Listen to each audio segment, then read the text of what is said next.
Breaking news, Janine at Kim Chiu nagkaharap at nagbatian sa PMPC Awards.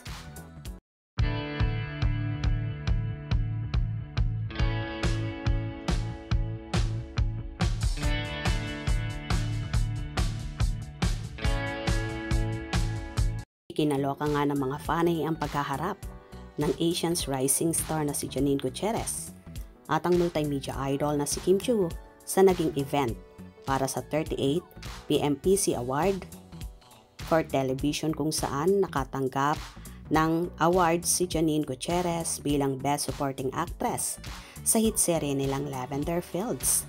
Taus-puso naman ang papasalamat ni Janine Gutierrez sa bumubuo ng naturang pa-event na yon ng PMPC at syempre sa Dreamscape Entertainment na nagtiwala. Nagtiyaga sa kakayahan niya, tinuruan siya, kaya niya narating at naging successful ang kontrabida role niya sa nasabing serye sa karakter ni Irish Buenavides. Pak na pak nga ang naging speech ng dalaga kung saan nagpasalamat pa ito sa kanyang mga kasamahan, kina Jody Santa Maria, Maricel Soriano, Edu Manzano at syempre, hindi mawawala ang kanyang the one and only love na si Mr. Pogi ng Marikina na si Jericho Rosales. Kay Sir Deo kasi siya po talaga yung nagbigay sa akin ito. Thank you of course sa Dreamscape na talagang nagtiyaga at kinukuhan ako kung paano ba ito tamang gampanan.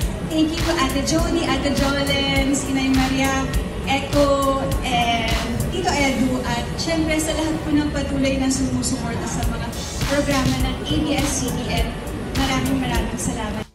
Samantala, after nga ng naging pasasalamat ni Janine, ay kumaway pa siya sa naging host na si Kim Chiu, kung saan tumawa naman ang actress at tila natuwa sa pagkaway ni Janine at happy sa natanggap na parangal ng dalaga.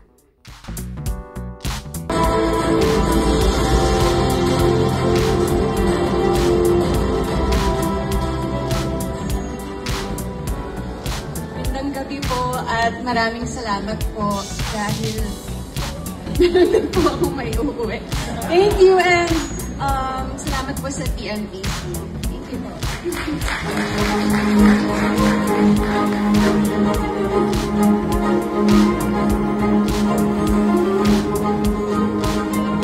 More stars, glitters, and awards are coming up when the 38 Star Awards for Television continue. Ito maganda kay Janine na walang masamang tinapay sa kanya, na kahit ginagawan sila ng issue ni Kimi ay baliwala ito sa kanya. Sa kabila ng natatamo niyang pangbaba sa kampo ni Chinita Princess, kung tutuusin wala naman talagang issue sina Kim at Janine. Tangi mga followers lang ng bawat kampo kung ang nagsasabong para sa kanila, dahil lang sa collab team ni Kim na si Paolo Abilino na sinasabing kasintahan na ng actress at naging ex-jowa naman ni Janine, na hindi man inireveal sa publiko ang naging relasyon ng Paunin noon, pero naniniwala ang marami nagkaroon nga ng ugnayan ang dalawa na umabot din ng mahigit 1 taon. Narito naman ang ilang hanash ng mga fanay. Congratulations Janine! A massive congratulations Janine! Grabe talaga si Idol. Nag-umpisa ng tumanggap ng award. She owned the stage after at Bench TM, Slayer, and she slays it again. At Janine Gutierrez, you are perfect from head to toe. Best Supporting Actress pa siya. Congratulations, Janine! Wow! Congrats Nini!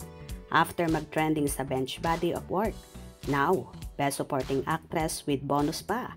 Celebrity of the Night. 2 awards. Galing mo talaga Nini.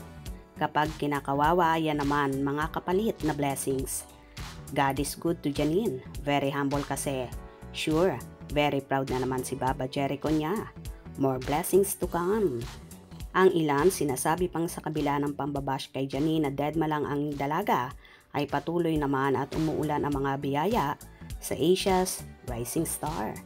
Congratulations Janine and more awards to come. Kung nagustuhan nyo ang video na ito, comment down below.